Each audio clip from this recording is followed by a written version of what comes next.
Hello, everyone, and welcome to episode 230 of Kouryer podcast. Our today's guest is Mr. Kiel Whitaker. He's a principal concept artist at Riot Games from Los Angeles, United States. And of course, before we jump into the major and signature questions of the podcast, let me quickly mention that in the foreign contact section of the captions, yes, I'm still sneezing. I'm still sick. It's still May 14th. Yes, episode 227 to 2030 has been recorded on the same day. Yep. Same t-shirt and everything. Yeah, so let me continue. Yeah, you can, the for contact section of the captions, you can find the links and ID to his Instagram account and our session and Twitter. So you can go follow him there and just see more works there. And with that being said, let's jump into the first question, which is a signature question of the podcast, which is give us a little introduction on how we got into the world of visual arts and design. Basically, tell us your origin story of, how you basically became an artist, decided to become an artist. Yeah, it's a long story. I'll try to keep it simple, but I mean, like most artists, I always liked drawing growing up. Played a lot of video games, and I was generally drawing whatever I was interested in. So like super obsessed with, I'm a total 90s boy. So grew up playing a lot of games like Sonic the Hedgehog and Mega Man and Street Fighter and all that stuff. So I was always drawing whatever game I was interested in or TV show or whatever. And, as I grew up, I kind of was always interested in games and started getting more interested into like, I don't know, how do you make games? I was like, man, I want to work on games. So like, as I got older, I got into like level design for like Half-Life and stuff and Quake and all that stuff. So I got heavy into like making levels for mods. And then, but I always still like drawing on the side too. So it's kind of, there's always like a art thread throughout my life. And then kind of when I got into high school, like, there's always art classes in school, but I found that my teachers in school didn't really engage what I was interested in with art. So I kind of gave up on art in a school setting, but I met a guy who was he was a comic book artist from Cuba, like in the 60s and 70s, named Rick Estrada. And he was like just around the block from me growing up in Utah. Like I was born in Hawaii and then moved to Utah when I was like 13. But yeah, and I would go to his house and he would give me art lessons for $5 just so I'd take it serious. But he was a comic book artist, so he knew about like storytelling and framing and all this stuff. And he just teach me how to draw stuff and tell a story. And so I like abandoned like learning art in school, but I was learning from him in high school. And then so he kind of like really pushed me to keep doing it. He was super cool dude. He worked for like DC, drawing a lot of like romance comics and stuff back in the day, like war comics like Sergeant Rock. And then he eventually worked in like Hanna-Barbera, like in animation and stuff. So he was like storyboard artist for Captain Planet and a lot of those Hanna-Barbera cartoons. Yeah, and he just kind of like pushed me to do it. So I was like, cool, I think I could do this, and then I went to college and studied a lot of fine art type stuff, because in Utah, that was mostly all that was available. There's a strong like fine art training background there, but not a whole lot of like the game dev stuff and the entertainment design stuff. This was in like 2006. I'm kind of an old boy getting up there, but yeah, so I studied like a lot of like figure drawing and oil painting, so I kind of got a lot of background from Rick with like the story stuff.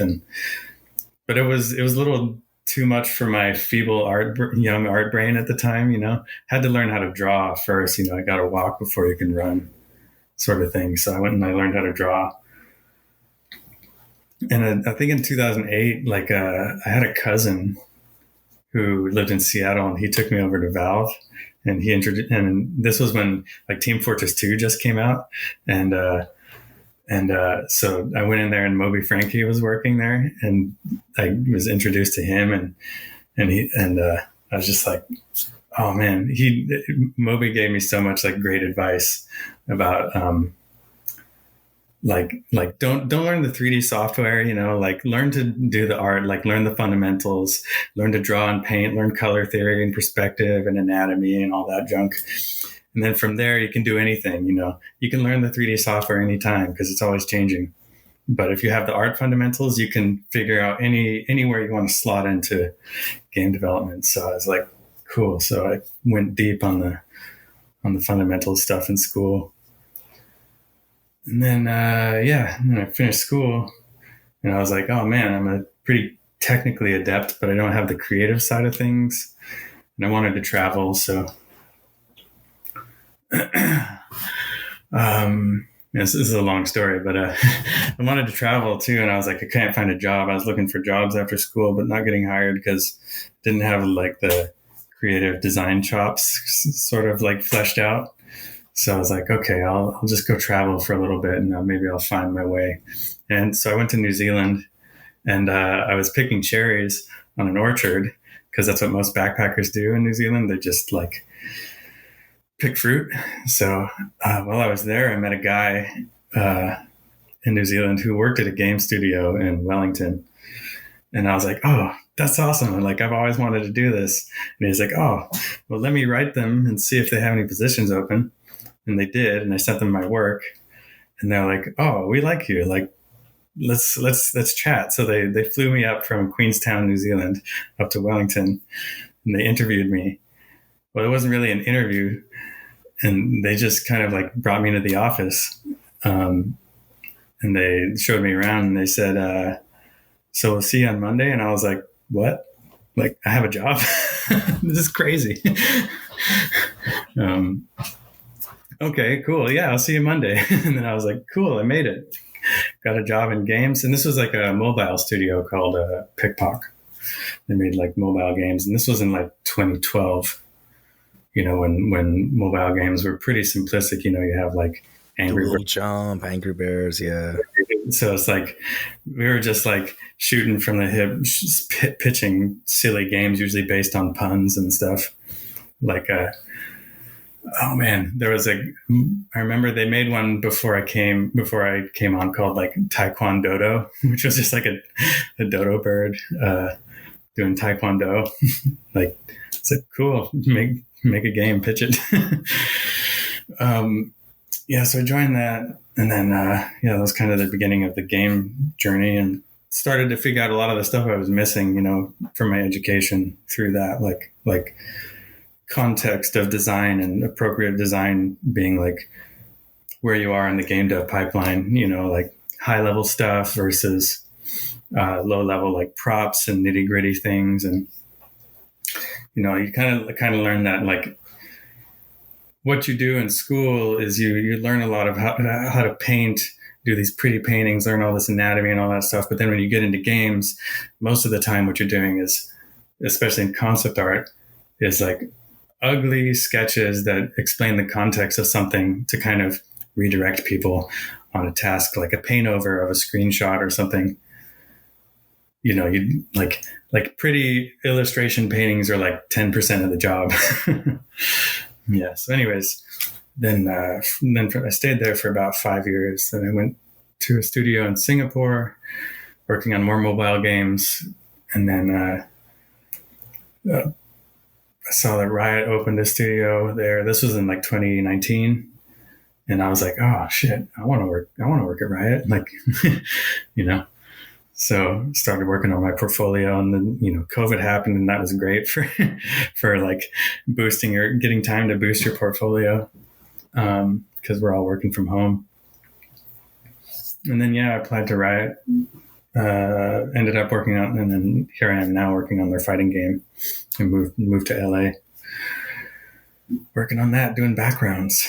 So kind of like done a lot of things in the career, doing like characters and props and environments and illustrations, and kind of run the whole gamut. And that was what was great working on mobile games, is you have to wear a lot of hats at a smaller studio working in mobile games. So you get a kind of a more broader introduction to the whole game dev pipeline. that way rather than at a big studio like Riot where everyone's super specialized. It's kind of harder to see. But yeah, that's the long answer to Yeah, the man. art background. Sounds like a journey. Like, Yeah. I mean, there's a couple of questions. One of them was one of my main first questions. How was the transition from moving from somewhere like Hawaii to somewhere like Utah? Because, like, I mean, there's no need to explain, but they're totally different opposites in the sense of like environments and everything. Like, how? Yeah, well, like as a kid, I was like, man, going from Hawaii to Utah, I was like, everything looks dead here. This place is kind of sucks. But I actually absolutely love Utah now. It's like I love the desert. You can see it in my art. So I love exploring the desert. I don't know. So it's anyone who's grown up moving around a lot, I guess you kind of learn how to adapt. Probably why I have, lean towards daydreaming and thinking about imaginative stories and worlds and stuff a lot. Yeah. Yeah. So I have kind of a fondness for both places, and I think it shows in my work. All right, awesome. And by the way, when you were in New Zealand, were you on those programs where, because a lot of backpackers and tourists can do this in different countries, where you, I guess, apply in a website and you go live with you can live with the families and farmers, especially, and you do Yeah. stuff for them, chores It for was them. a working holiday visa. So you have a visa for 1 year to be in the country, and the only thing you can't do is just take on full time employment. But you can go there and work or not work. You can be in the country for 1 year. And that was in 2012 when I did that. I think it costs money now. It was free back then, but yeah. So you go there, and I was like staying in hostels. I was working in hostels for like free room and board and cleaning up after people and stuff. And and then working on orchards. Like you could stay with people too. Like I don't know. It was super fun. I was so glad I did it. Sounds exhausting to me now. That was like 11 years ago, but as a 25-year-old, it was so much fun. Yeah. And And it's good to take a break from art too. yeah. We all like push so hard and just get a little perspective and gain some new experiences. Yeah, definitely. And now the next thing I want to ask is like, what is your main branch of design that you're focusing on right now? And tell us about your experience of it from the start of it until now. Like, I mean, by the way, what is the principal concept artist for those who don't know? Like, what is the difference? So principal concept artist, as I understand it, I just kind of moved into the role recently, but it's kind of like someone who kind of like leads the charge on a lot of things in a project and establishes a lot of like development practices and context to the work that we're doing. So I'm doing it for Project L on the backgrounds primarily. So it's like I've been working on this for almost 2 years now. So it's like I'm kind of establishing a lot of the best practices for our stages, like our development pipeline for concept, like the style and look of our stages, that kind of stuff. And I have to like help other artists kind of follow along, so that's what a principal does. So mostly I'm doing environment paintings, prop designs, anything that exists in the background that's not the actual fighting game characters. So sometimes I do like NPC backgrounds for the characters in the background or designs. But mostly it's like most of the time is digging into the lore, finding an interesting premise for a stage, laying it all out, figuring out how it's going to work within our restrictions, that kind of stuff. What was the other part of your question? What is the field of my design? Yeah, it's mostly the environments. I've done quite a bit of the other stuff though, like at other studios. like I've done, like in my previous studio in Singapore, I was mostly doing character related work. So we were working on like a farming game and pitching new projects and thinking about what kind of characters we're going to put in these games. Yeah. All right. And how does your design process usually go anytime you want to start working on a new piece or project? Basically, what does the structure of your pipeline look like, during your day-to-day work? It really, like, it changes on which studio I'm working in. Like, because like every studio has a different process, and it usually comes down to the actual people you're working with. And, you have the whole range of the design process from like blue sky to nitty gritty, like prop designs and final call outs for things. And like, where do you exist on that spectrum? And in some studios, they want you to do the blue sky stuff. And sometimes they want to just do what you're told. Like, we already did the blue sky. We have the context. Just draw it for us. So like, and I guess that, further down the spectrum is more where junior work is. And if you're more senior, you're going to move closer towards the blue sky type stuff. So for personal work, you can do whatever you want. You can do the whole thing. You can do blue sky, come up with a story and a premise and make it as ambitious as you want. Or you can just be like, I think a lizard in a suit of armor would be cool looking. I'm just going to draw that, that with a flaming sword, or maybe he's sci-fi or something. But usually for me, when I'm doing personal work, it's like, I think of game design ideas a lot. Like, I think of a game that I want to play, and I'm like, that's actually what a lot of my personal projects are. Is like, in my mind, it's a game I want to play, and like, this is what I want to do in that game. So I think of a world that would fit that game, and that's what like the Aquanauta stuff is. That's what the lights, camera, action stuff is. That's what the climbing stuff is. So yeah, that's kind of the broad thing of it. And then I think, like, what characters exist in here? What's the story? What do you do in this game? What does the main character do? That kind of stuff. And then like, I'm like a pendulum. Like, it just snowballs. Like, I'm like, okay, I have a character. What do they do? What are their goals? Okay, what are their props? What are their weapons? What do they use? Who are their friends? Where do they live? And then I start moving from like character to props to environments to like, okay, now I've designed all this stuff. Can I put it in an illustration that tells the story? So I like kind of go through the whole kind of process of like blue sky down to props and storytelling. And I guess the kind of final thing to me is like, you design all this stuff to then make something out of it, because that's what happens in the game dev process. Yeah, definitely. And now here's the thing, talking about the game design process. Now, that aside, I was wondering, who are some of your favorite artists and designers that have inspired you the most?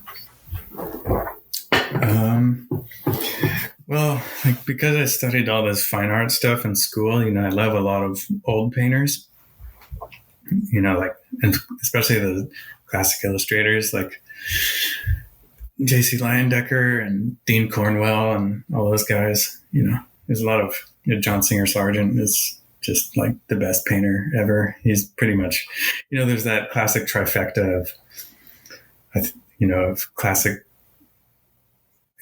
golden age, or not golden age, 1800s painters of like Sorolla and Sargent and I forgot who the other one was. Zorn. Yeah. Anders Zorn. So I love all those guys. And but then as far as like, the stuff I actually really love, like game related stuff that I grew up loving, is like a lot of the like classic 90s Capcom artists that like drew like all the Street Fighter stuff, all that Mega Man stuff, Resident Evil stuff. Like all that stuff is just like, oh my God, the peak, the top of the mountain to me. And like, yeah, Moby Frankie is one of my favorites. Man, there's so many. I've been reading this awesome French comic lately called Last Man. It's actually like, it's like my third reread through this comic. It's like one of my favorites. And the guys that drew that, they're so good. Just the storytelling, the pacing the style is awesome. Man, I could just keep listing names. There's so many. Nicholas Jansen, I love him. Do you know this guy, Nicholas Jansen? I'm not quite sure. Oh. He did that like famous, like kind of like how to digitally paint tutorial from like almost 20 years ago that everyone was looking at. Like, how does color and light work, and like materials and like rendering and composition. He goes by androidarts.com. Oh man. But everyone knows him for that tutorial, but like his actual, like he designs, like expands on game worlds that he grew up loving and playing. Like he does like Metroid stuff. It's like Mega Man Legends, like redesign stuff. He's like redesigned Quake. Like all this stuff is so cool. He just like, puts a twist on the story, draws like new monsters and characters. He's like, calls out things he didn't like about the game or the art style, and like redesigns it how he would. It's so cool. I'm like, I want to see everything he's drawn like turned into a game. It's so cool and colorful and fun. All right. So it basically was one of the OGs of like, digital art tutorials, I guess you could say, right? Yeah. I pull a lot of stuff from what he kind of calls out in that old tutorial, where you like, you draw something out, you colorize the line art, and then you control your cools and your warms and add like hints of like color here and there to like make stuff pop, put a multiply layer on top, flatten it all, paint on top, that kind of stuff. Pretty classic digital painting process. Yeah, awesome. It's been around for a while. Yeah, and well, the next thing I want to ask you is basically any advice and tips for a good portfolio and resume for artists who want to break into the industry, or they're already in this industry, or want to get into like a AAA studio, basically. Classic answer. It depends. Depends on what you want to do and where you're applying to. Because like, if you have like a hyper specific portfolio, and like you only do one thing really well, then like working at a place like Riot is great. But if you have that portfolio and you want to work on like a mobile game studio or an indie studio where you have to wear a lot of hats, like you're not super useful to them. If you're a small studio and you're just trying to make like a little indie game and you need an artist that can do environments, props, characters, all that stuff, but you can only do characters, then like an indie studio is like probably going to say, sorry, man, love your work, but we need a little more than that. Maybe you even need to do some 3D at an indie studio. So it depends on where you want to work and what you like doing. So it's like tailor your portfolio to that. It's kind of to what you want to do and where you want to work, and like make sure that's kind of a made for the studio you want to work at, so like if you're gonna do a lot of like realistic Marvel movie character designs, like why would Blizzard hire you if you send that portfolio in? Unless you can somehow demonstrate that you're flexible, or maybe, but you never know, they might have a secret project where they're doing that kind of thing. I mean, Blizzard probably wouldn't do that, but you never know sometimes either. Like a lot of studios have secret things going on. You don't know what they're doing. So you might as well apply if you have have a portfolio or an interest at working at a particular studio.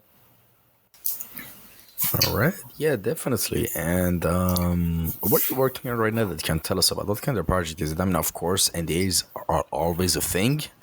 Yeah. And but aside from that, anything that they can share with us right now, what you're doing? Yeah, like I was saying earlier, I'm working on Project L, the fighting game, the League fighting game. Um, yeah, it's just backgrounds. I mean, uh, uh, figuring out what our backgrounds are going to be, where we're going to set them, what Easter eggs we're going to fill in, juggling all the different pieces. Yeah, stages are a hell of a lot of work. So there's a lot of moving pieces and things to consider and um, stuff like that. Balancing like composition of elements so that the stage is readable. And yeah, it's fun to like dig into the lore, find something that would be fun to make a stage out of. Yeah, so I think people have only seen a couple of the stages we've made so Yeah, I far. mean, like the I mean, thing you've with the seen. world I of think. Have you seen the Project L like yeah, trailers or anything? Yeah. there was a Zon one, I think, if I'm not mistaken. There's it's Piltover, like Yeah, the bridge from yeah, Arcane yeah, yeah. and Ionia. Yeah. Yeah. Yeah, but the World of Frontier there has so many places, so I guess there's going to be options for like even for the future updates of the game when it gets released. There's so many places that the environment's going to be made out of. Like there's Freljord, there's Shurima, there's like Yeah. even a There's lot so of much.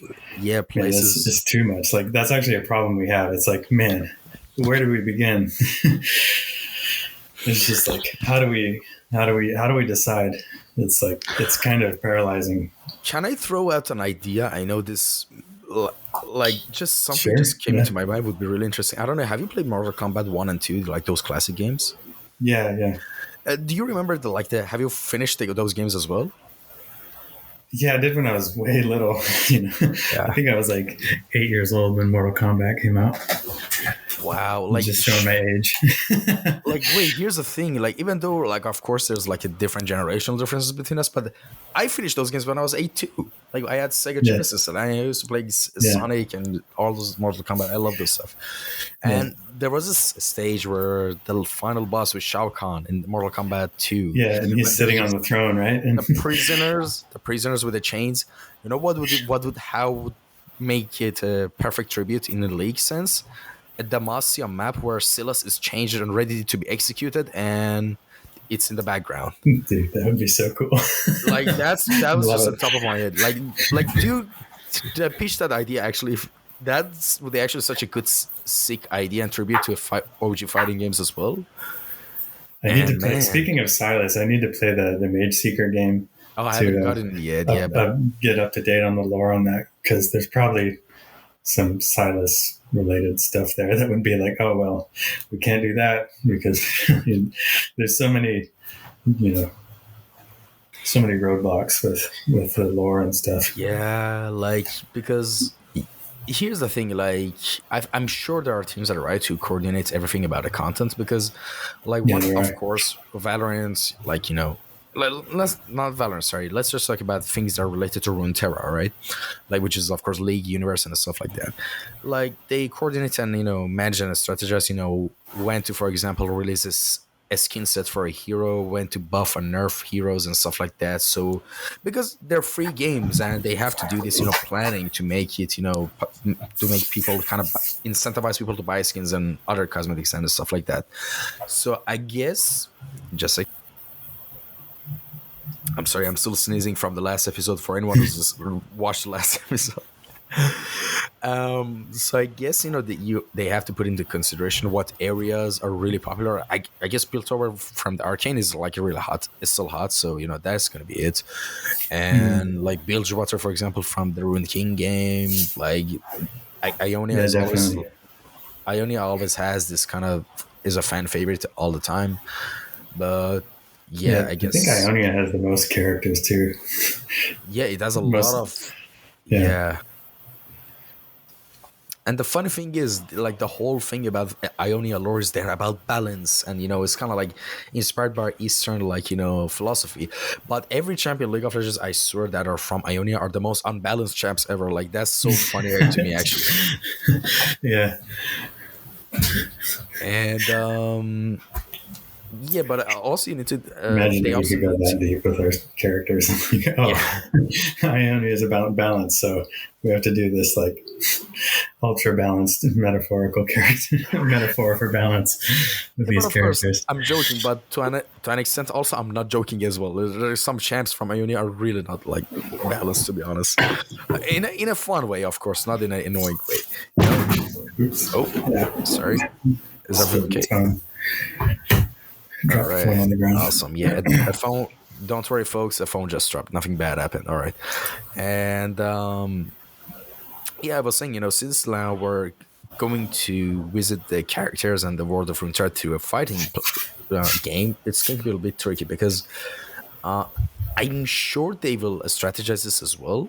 All right. So what the characters are in the game? All right. So we're gonna release a skin set on League, so people will be incentivized to play that game, their main favorite character, or vice versa.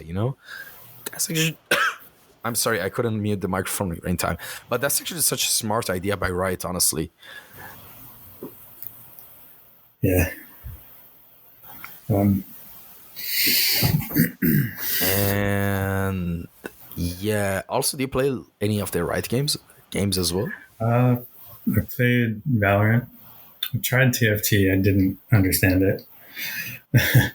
And I've never played League, so like trying to figure out, I guess, TFT when you've never played League is kind of confusing. Um, but yeah, But I'm sure people are Project probably gonna Hill be must like, be "Oh my god, fun. he doesn't play League. He No, no, works at actually, Riot. Oh my god!" But no, I love the stories though. That's what I'm more interested yeah, in. The it's pretty characters and the cool. stories are super cool. Yeah.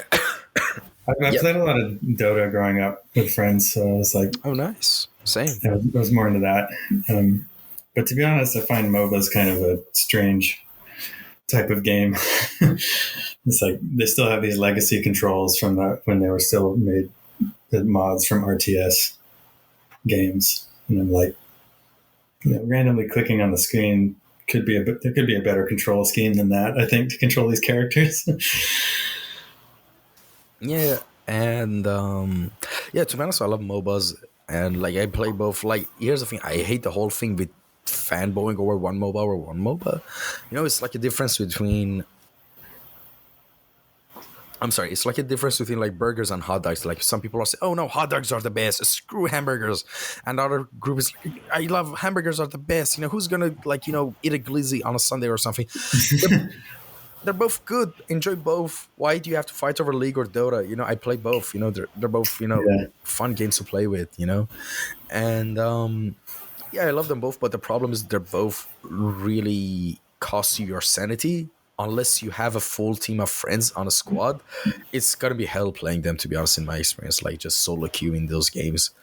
The communities are not the most friendliest. yeah. I Let mean, me just that's say kind of that. the thing too. Is like team games. Like these days, I don't have the patience for them because Same, same. they're so stressful. Like you can't do anything about it.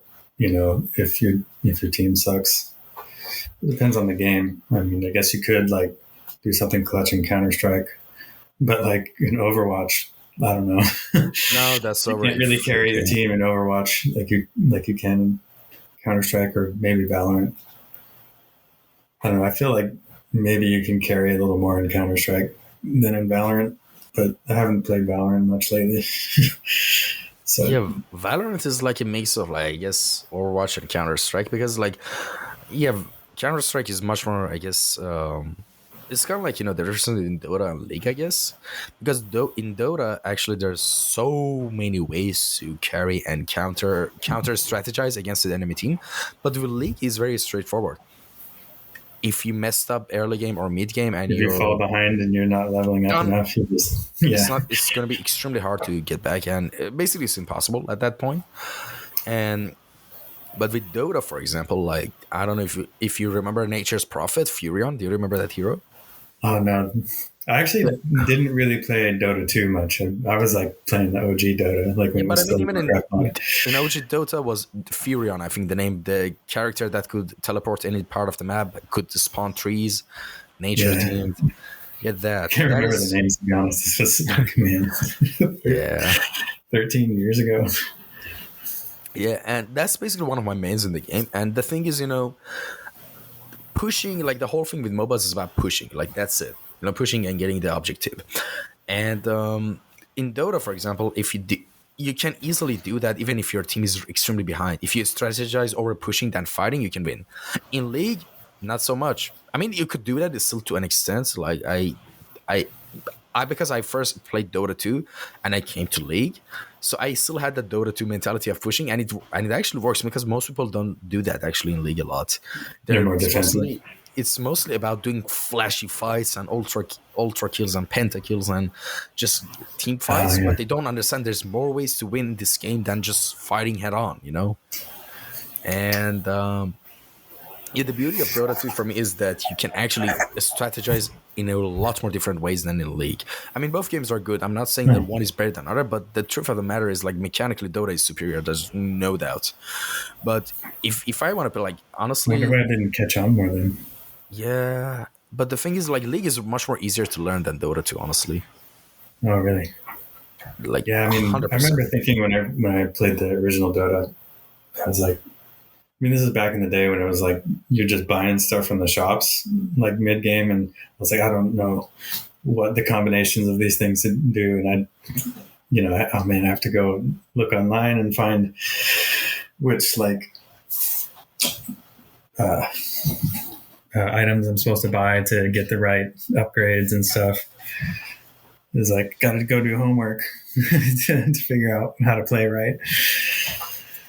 It's kind of the same thing with fighting games too. Actually, Yeah. you gotta train, you gotta do your homework, you gotta practice, It's all then you about gotta finding that meta to perform. abuse the meta. Yeah. Yeah. Do you ever play fighting games? I used to play them a lot when I was younger, but not anymore, I Okay. guess. Like, because I like to play fighting games when I'm with my friends. But Mash some buttons. yeah, like, but I don't like it online and solo like this. But I used to, like, I was a huge Mortal Kombat nerd, back when I was a kid, like Nice. till I was a teenager, and yeah, it's just that's like one of my favorite franchises ever. And to be honest, it's not necessarily a classic 2D fighting game, but one of the most fun, I guess, like, it's technically a fighting game. One of the most fun fighting game I've ever played was like WWE games, honestly, Oh multiplayer. yeah. They're extremely chaotic and fun. I just love them so Remember much. the WWF game on was it SmackDown on the N64? I can't Here comes remember. a pain. I can't remember which one it was, but That it was the was. I most remember going famous to a friend's SmackDown one. house and playing some WWF game before it was WWE. Yeah. No, it was WWF now, then WWE. Yeah, Yeah, because World Wildlife Federation kind of tried to sue the company for the yeah, name. yeah. Yeah, and yeah. So let me actually touch upon something that we were talking about before we started the podcast, which was you kind of asked me to how what I've learned throughout all of this, doing all these interviews.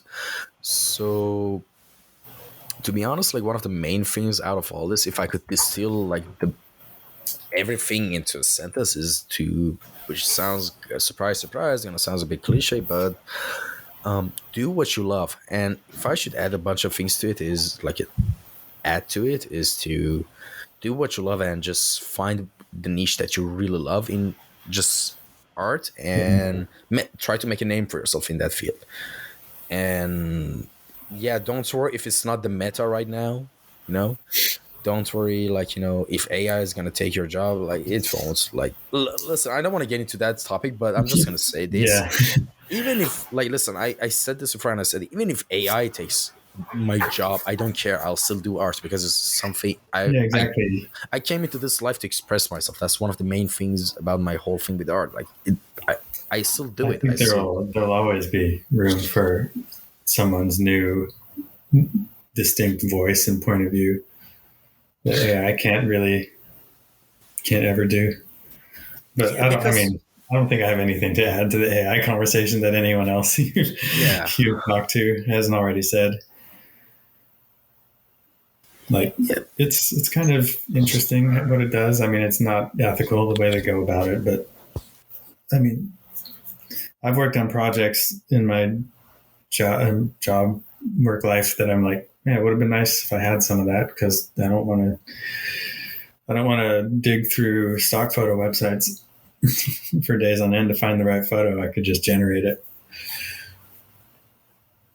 yeah, definitely. And because sometimes you just got to get work done. But if you want to do handmade work, like, like Riot does, well, I don't really think it helps much there. But it's I don't want to take work away from people either. yeah, I mean, with everything, with every advance of technology, a lot of jobs will get lost eventually. But I'm really glad that AI is getting regulated. Like, there's going to be Yeah, laws passed in both Europe and America, and people need to take in consideration.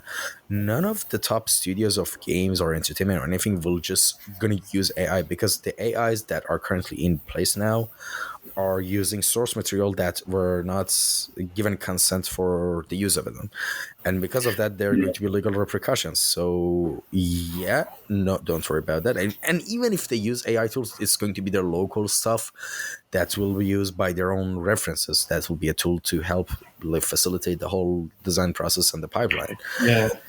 And Personally, I don't see it taking my job. Not anytime soon. yep, Though it is surprising how quickly it advances. Though, like 6 months ago, people were like, "Oh man, it sucks at hands. I'll be fine." And now people are like, "Oh my god, it looks amazing." I see pictures that I'm like, if I just glance at them, I don't realize they're AI art. There's even stylized stuff now that looks amazing, and I'm like, "Damn, that's AI." I actually really like it.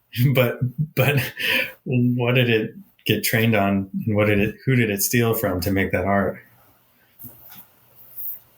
yeah, It'd be kind of exactly. interesting if you could like use it yourself personally to train it on your own art, and you Yeah, you can. maintain ownership of it. If you have like such a large body of work, like someone like, I mean, I don't know why Kim Young-gi would use it, but if he was like, I'm just going to train this on all of my drawings and be like, you know what, right now I got a job I need to do, and I need to take a break today. So AI, you take the load off, you know.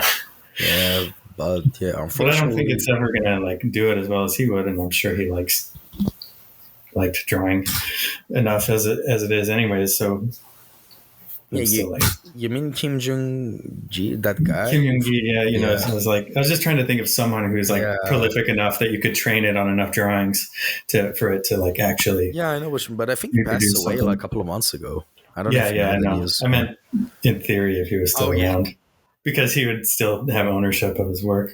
yeah. Actually, when the AI things happened, like a lot of the AIs were trained on, like especially people were doing prompts like Kim Jong Gi style, Craig Mullins style, and Yeah, his family actually like, sued and detested that we you can't didn't do it. consent or like it, Yeah, that's the AIs are being trained by his works without a consent or his legacy and stuff like that, which I still think is really messed up that the creators, actually I think one of the creators of the main creator of Midjourney got sued, I think. I'm sure they're drowning in lawsuits. I'm sure everyone's Yeah, like handing them papers all the time. Um, but yeah, like I was remember seeing like they were stealing is it Sam Yang? Uh, he's oh the yeah, guy the that does famous those like illustrator, stylized, yeah. like pretty Instagram girls and like stylized, pretty light and stuff. Um, Anime girl, like stylized thing. Um, but it didn't do his style very well. I was like, I don't care for this. Yeah, I can tell that it's like ripping him off, but anyways, AI. Well, we talked Yeah, talked about it to death. yeah. But And but yeah, I was asking you earlier about what you've learned from talking to all these artists, and doing what you love is generally. I mean, that's interesting to hear you say that, because I could see it. Like most of the time, that's what propels someone into, I guess, that echelon of being someone's favorite artist. Is they have a voice that like speaks to you, and no one wants like the knockoff Joe Madureira or the knockoff, I don't know, Kim Yoon-gi or whoever you can think, the knockoff Sam Yang. Why not just go to the original thing? Easier said than done. It's a scary process. Yeah, exactly. But I mean, like, let me give you an example. Like with the podcast as well. I the same thing we I just said is I do it because I love it. To be honest, like I haven't made a single cent of it, and I think everyone knows at this point by now. Everyone who's a regular listener of the podcast that one of my main goals now in life is to get this podcast to episode 1,000. So Damn. like, here's the thing. It's a really fulfilling for me because here's the thing. If I sure, and I think I discussed this previously in other previous episodes as well, but everyone wants to become highly financially set or become a millionaire or something, because that's something that sets you up for life, and may possibly future generations, and that's really fulfilling because you accomplished that, right? And sure, everyone, even me included, I'm even trying to do that, we're all in this capitalistic world living, but the thing is there's more to life than that. All right, there's more ways to find fulfillment than just getting into relationships or I don't know, making a lot of money or just a lot of things that most people try to go after, which is fine. I'm not saying they're wrong, but that's not like the only thing that could give you fulfillment. And for me, one of the main ways to get fulfillment is to when I have meaningful challenges for myself that I set for myself and try to accomplish them. And because like doing 1,000 episodes of the podcast at the end of the day is just, to me, is same as becoming a millionaire one day. Because at the end of the day, when you're on your deathbed, you're not going to think about like, oh, I made $60 million on that investment thing. Haha. No, you're going to look at the things that you accomplished that meant something to you. Yeah, exactly. Like, and I finished that project, or I completed that goal, or whatever it is for you, whatever you find valuable. Yeah, and I guess you could transfer that to art as well. Just do things that really matter to you. Maybe design and sketch your own universe. Maybe write your own stories and make it challenge your lifelong challenge for yourself to illustrate all those characters. So in order to do that, you need to learn all the fundamentals. And during that whole process, if you document that whole thing on social media, like you don't need to even like make yourself tired. Just pick one or two social media and go with it.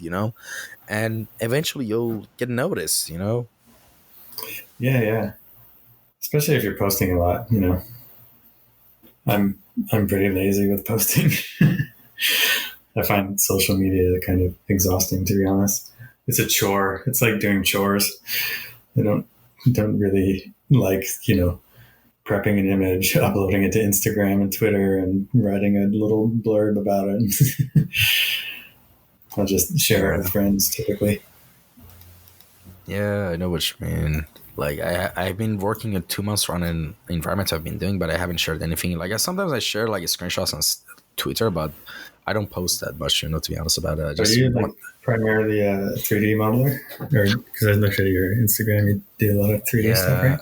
I'm trying to become a 3D environment and prop artist. Like I'm going to a course that I just purchased like 2-3 months ago. And yeah, I'm going through with that, and I'm learning everything from the course and applying it to my own personal environment. And hopefully by the end of summer, if everything goes well, it'll be finished. It's a huge environmental project, and with the textures and everything I have to do. So yeah, after that, hopefully I can land the job and start getting experience. And yeah, I'm mostly a 3D guy. Yeah. Awesome. Is it? So yeah, you'll start like throwing out portfolios into different studios, I guess. after you Yeah. finish the project. Yeah, I don't have a specific studio in mind, but I'll just, finish them and just, send them to anything that could fit my style. Yeah. Yes, Nice. but the interesting thing is for Riot recently, like they wanted an environment artist for Valorant, and it said it only with only 2 years of experience they're okay, because I guess they wanted juniors, which I was like fascinated Yeah, by. I think they're looking for junior people sometimes. Yeah, Um, because Kevin Brunt, I don't know if you know him, is also working in Riot as well the name on sounds familiar. on Valorant. I think he's on Valorant team, and I had him on a podcast as well, and he also shared that link as well. Because they're looking for environment artists, and I realized, damn, if I finish There's this, so much content they need to make for Valorant. Like, I think that yeah, just, and it's really hard to find people. Like, and everyone thinks like, oh, Riot's huge. There's tons of people out there that want to work for them. They can find people, but it is really hard to hire people. There's just, so many stars that have to align. And hire like, people that fit a yeah, that project. fit especially if you're like, you're shrinking the pool to stylized work, then you're shrinking the pool to that live in the US or you can hire overseas that, and there's a limit to number of people you can hire overseas. I think I'm not sure of the details, but it just the candidates getting whittled down. So it's like, yeah, just trying to get help, I think, then train them up or something. I'm not sure about their hiring strategy. I can just guess. Yeah, yeah, but I think you're I feel like I need to spot be on. careful about what I say because I don't want to like Yeah, tell anyone about Riot's like official practices or anything. Or yeah, but I mean, you're spot on. I think that's not just right. Most companies, when they hire overseas, they always like they usually have a quota of like what type of how many people from this country they can get, or because of yeah, their legal team has to go through with the visa process and everything. Because of that, they have to take in consideration. yeah. And And then like if you do get hired as like an overseas person, like getting the visa approved to actually enter the States and work at Riot on a work visa, it takes so long, like a year or more. So it's yeah, like, depends and on the usually country, people by the start, way. yeah. I have friends from like Indonesia and Singapore and like to move to work in the office. It's so takes so long. The US doesn't like immigration, doesn't like people moving in.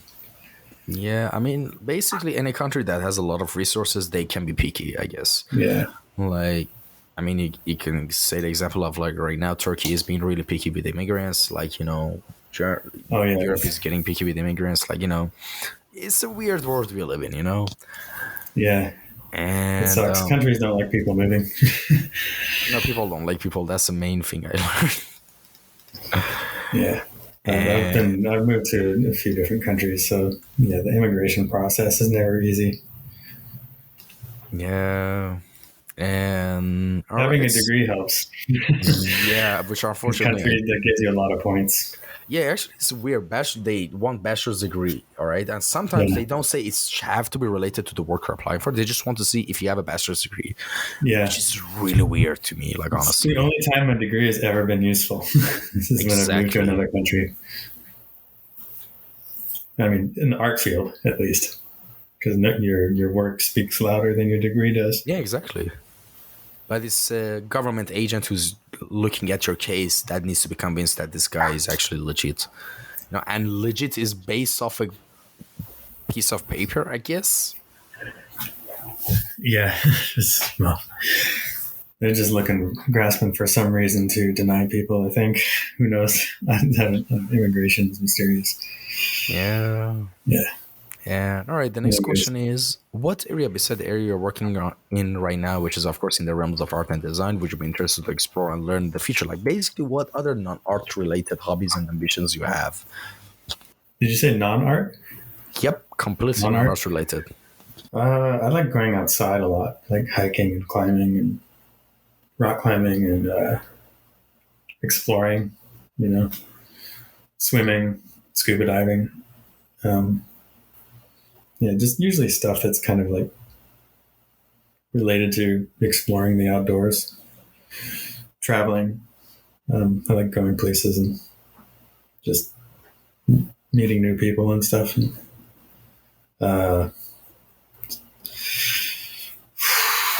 as far as hobbies, yeah, I like food a lot. Man, I love trying new food. Hang out with friends. I've been moving around a lot, so a lot of my hobbies, have been usually related to games and stuff. I don't have I'd love to get into things like, I don't know, building furniture or, woodworking of some kind, but need a garage, need some tools. Yeah. Guess that's about the long and short of it. Movies, like movies, games, comics, anime, manga. All the typical things a lot of us in this industry are into. All right. Well, we've reached the final question and section of the podcast, which is called Time Capsule. And all right, let me explain the scenario like this. Sorry, I had to sneeze. And by the way, I apologize to anyone who's been listening to the podcast thus far, and I couldn't mute my sneezes by this point. I'm sorry about that. And all right, so here's a scenario. Imagine you're in a spaceship and you're in the escape pod of a spaceship and you're stuck there and you're about to get ejected into space forever, right? And you're not going to be seen or heard ever again. But in that couple of minutes before the countdown that's going off on the digital display in your escape pod, you have this opportunity to take this recording device that can record an audio log in those few short minutes that you have.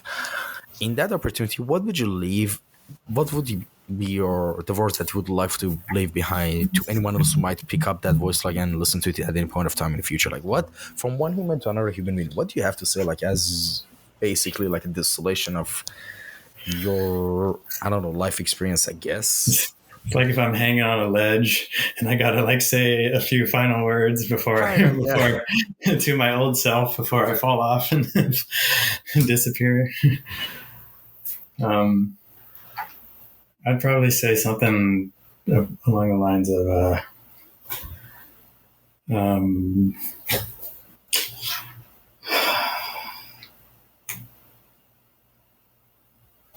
focus more on design and storytelling rather than fine art and technique.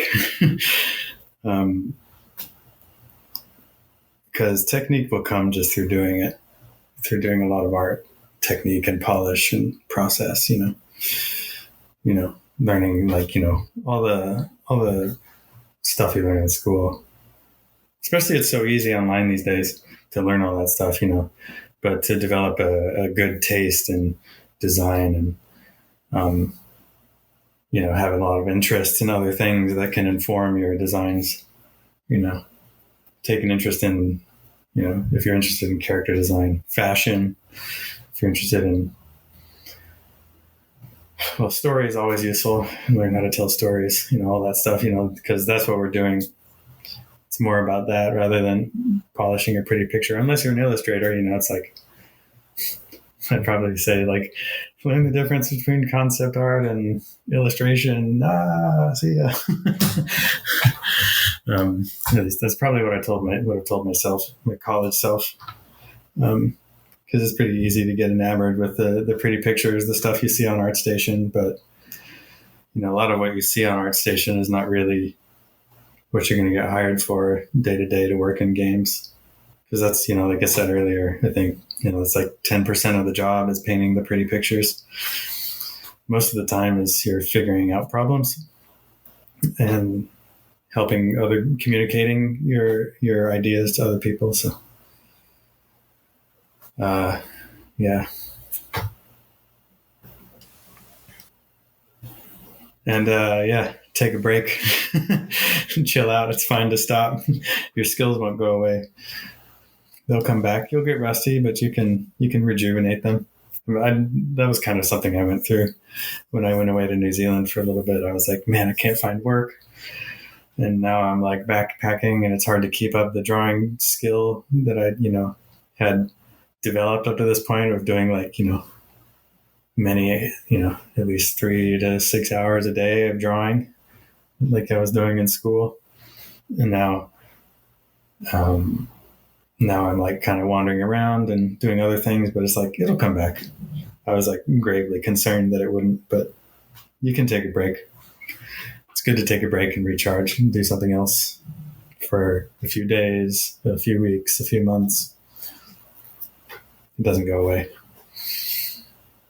Couldn't agree more, to be honest. And well, we reached the end of this episode. And thank you so much again for coming by, taking your time, and coming on for this episode. Where can people contact you if they had any questions? By the way, is there an Instagram account? Okay. Yeah, I have an Instagram account. It's if you look for my name, you should find it on Google. But it's Kielbasa_W on Instagram, and yeah, just Kiel Whitaker on ArtStation and Twitter. It's pretty much the best places to find me on the internet these days. All right, they're linked down in the description as well. So yeah, again, thanks again so much for coming by, and thank you to anyone who tuned in and listened to this episode. I hope you enjoyed it. As always, you can leave a comment down below if you have any suggestions or critiques or anything about an episode or just all podcasts in general. I'll always read them all the time. And with that being said, take care, everyone. Stay safe, and until the next episode. Bye bye. Thanks for having me.